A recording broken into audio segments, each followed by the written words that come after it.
Okay, so much awaited మందిరం tour నేను ఇప్పుడు మీకు చూపించబోతున్నాను. టపాసులు కాలుస్తున్నారు, గ్రామదేవత ఉత్సవం జరుగుతోందని. సో ఇప్పుడు టైం ఆల్మోస్ట్ 4:45 అయింది. ఫస్ట్ నేను గేట్ నుంచి చూపిస్తాను మీకు. చూడండి ఇక్కడ ఏం జరుగుతుందో. చాలా పెద్ద సౌండ్లు వస్తున్నాను, బయటకు వెళ్ళి వస్తే తెలిసింది గ్రామదేవత ఉత్సవం జరుగుతుంది అని చెప్పి. చూడండి గ్రామదేవత ఈవిడే.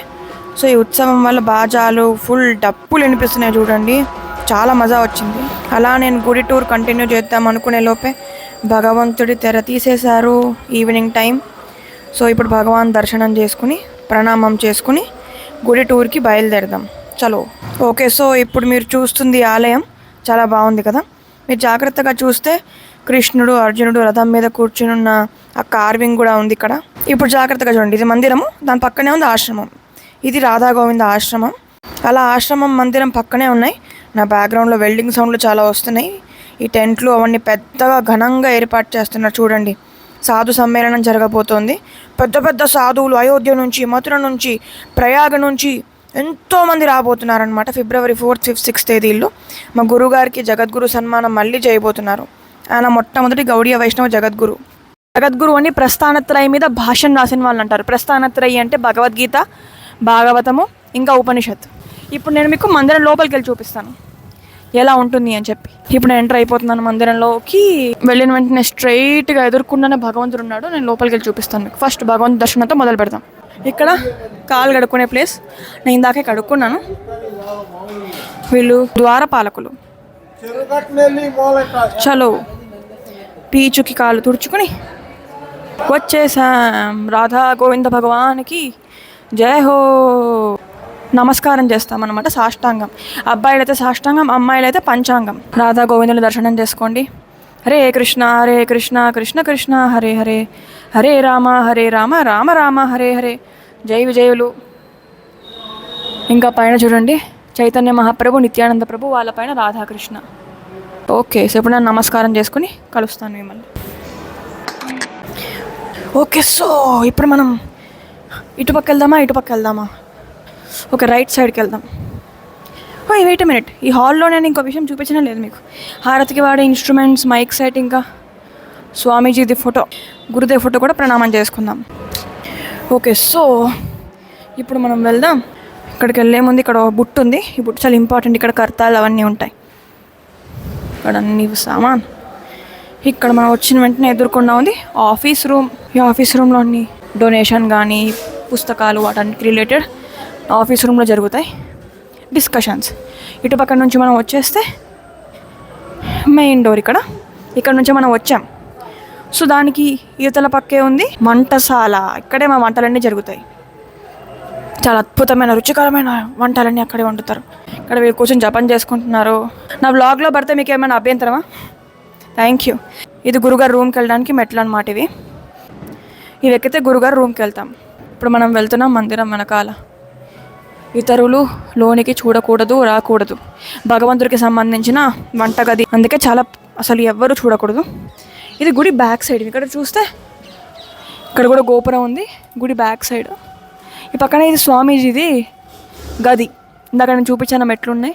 ఇక్కడ ఎక్కడితే ఎదుర్కొంటే స్వామీజీ గది అనమాట. సో మనం ఇప్పుడు గుడి బ్యాక్ సైడ్కి వచ్చాము. ఇప్పుడు బ్యాక్ సైడ్లో ఏముందో చూద్దాం. ఇక్కడ యాక్చువల్లీ గోశాల ఉందన్నమాట. ఇప్పుడు గోవులు ప్రస్తుతానికి వేరే ప్లేస్లో పెట్టారు, ఉత్సవం జరుగుతోంది అని చెప్పి. కానీ మామూలుగా అయితే ఇక్కడ గోవులు ఉంటాయన్నమాట. ఇది మా గోశాల. ఇంకా ఇక్కడ వెనకాలే అద్భుతమైన ఒక విషయం ఉంది. అదేంటంటే వాటర్ బాడీ, ఓ చెరువు టైప్లో ఏదో ఉంది. ఎంత అందంగా ఉంటుందో తెలిసి ఇక్కడికి వచ్చిన వెంటనే ఆహా, ఎంత మంచి నీళ్ళ చెరువు. ఇదేమో టెంపరీ అరేంజ్మెంట్ ఇక్కడ చేశారు. పొద్దున ఇక్కడ మేము టిఫిన్లు భోజనాలు అన్నీ చేస్తున్నాం. ఎందుకంటే ఉత్సవంగా చాలామంది వచ్చారు. అందుకే టెంపరీ అరేంజ్మెంట్ ఇక్కడ భోజనం చేయడానికి పెట్టారు. ఎవరో టపాసులు కాల్చేస్తున్నారు. గ్రామదేవత ఉత్సవం జరిగింది కదా, అందుకు అనుకుంటా. ఓకే, సో ఉత్సవానికి సంబంధించిన ఏర్పాట్లన్నీ జరుగుతున్నాయి. టెంట్లు వేశారు.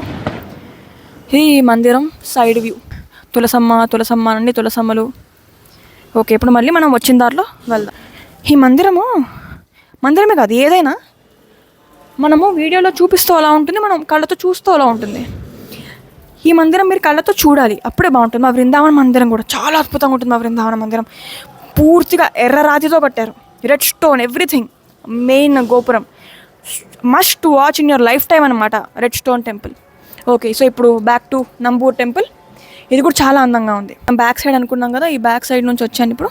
ఇక్కడ యాక్చువల్లీ ఉత్సవం కదా, అందరూ లేడీస్ ఇక్కడ లడ్డూలు తయారు చేశారనమాట.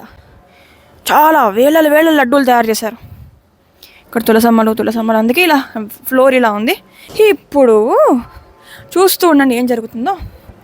నేను మీకు చూపిస్తాను. ఈ డోర్ ఉందా, ఇందాక నేను వచ్చిన ప్లేస్ నుంచే ఈ డోర్ కనెక్ట్ అవుతుంది. ఇగో చెప్పాను కదా తినడానికి వాడతామని, అది ఈ డోరా. ఇప్పుడు నేను ఇలా తిప్పి ఇలా ఎదురుకుండా వచ్చేస్తే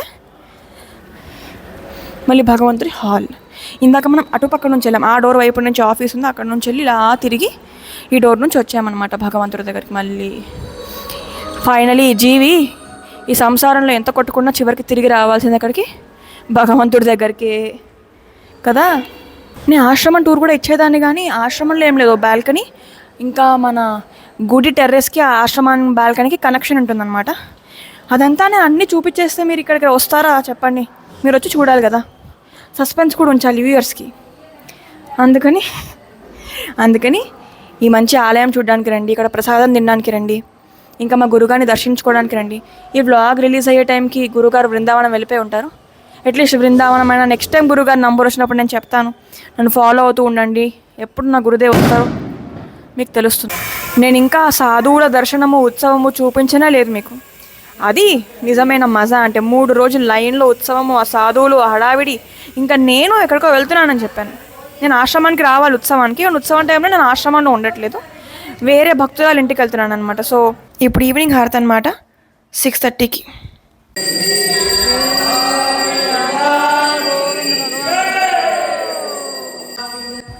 ఈవినింగ్ హారతి, ఏ హారతి అయినా ఎంత అద్భుతంగా ఉంటాయంటే లిరిక్స్, ఇంకా భావన, ఇంకా పాడే ఇప్పుడైతే సింగర్ పాడుతున్నారో అతను బృందావన బ్రహ్మచారి, చాలా అద్భుతంగా పాడతారు. చాలా మంచిగా అనిపిస్తుంది నిజంగా. మీరు ఎప్పుడైనా రావాలి మందిరాలకి, ఇలా హారతులు అటెండ్ అవ్వాలి. నిజంగా చాలా సర్రియల్ ఫీలింగ్. మనకి ప్రపంచంలో రాధాకృష్ణులు తప్ప ఇంకా ఎవరైనా ఉన్నారా? అందరూ టెంపరీయే. ఇన్ని జన్మలు మనం తీసుకుని ఎత్తుతూనే ఉన్నాము. ఎవరైనా మనతో కూడా వస్తారా కృష్ణుడి తప్పితే? అలాంటి కృష్ణుడి కోసం కూడా మన జీవితంలో టైం తీసుకోకపోతే అసలు దానికి మీనింగ్ ఉందా? టెంపరీగా మాయ వల్ల ఇదంతా శాశ్వతం అని మనకు అనిపిస్తుంది, కానీ నిజానికి ఆ పరమాత్మ తప్ప ఎవరూ శాశ్వతం కాదు మనతో. ఈ బ్లూ కలర్ స్కార్ఫ్లో ఉన్నారు, ఇందాకటి నుంచి కనిపిస్తున్నారు. ఈవిడ లిథువానియా అనే దేశం నుంచి వచ్చిన ఒక వెస్టర్న్ డిసైపుల్. ఎంత అదృష్టవంతురాలో కదా. ఇంకా హరినామ సంకీర్తన జరుగుతోంది ఇప్పుడు.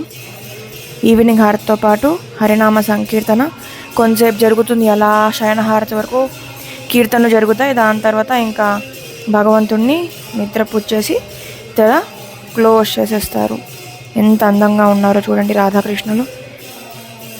శయనహారతి 7:45కి. హారతి సమయాలు అనేవి సీజన్స్ బట్టి మారుతూ ఉంటాయి. సమ్మర్ సీజన్లో ఒక టైంకి అవుతుంది, వింటర్ సీజన్లో ఒక టైంకి అవుతుంది, అలా అన్నమాట. చూడండి భగవంతుడి తెర మూసేశారు. ఇప్పుడు భగవంతుడిని ఎక్కువ అలంకరించకుండా సింపుల్ దుస్తుల్లో అలంకరిస్తారనమాట. భగవంతుడు సరిగ్గా నిద్రపోవాలని చెప్పి మన భావన. బ్యాక్గ్రౌండ్లో హే రాధికా హే మాధవ అని ఒక పిలుపు ఉంటుందన్నమాట, చాలా అందంగా ఉంటుంది. 8 o'clockకి ఉంది డిన్నర్ ప్రసాదం. వావ్, చాలా చాలా టేస్టీగా ఉంది.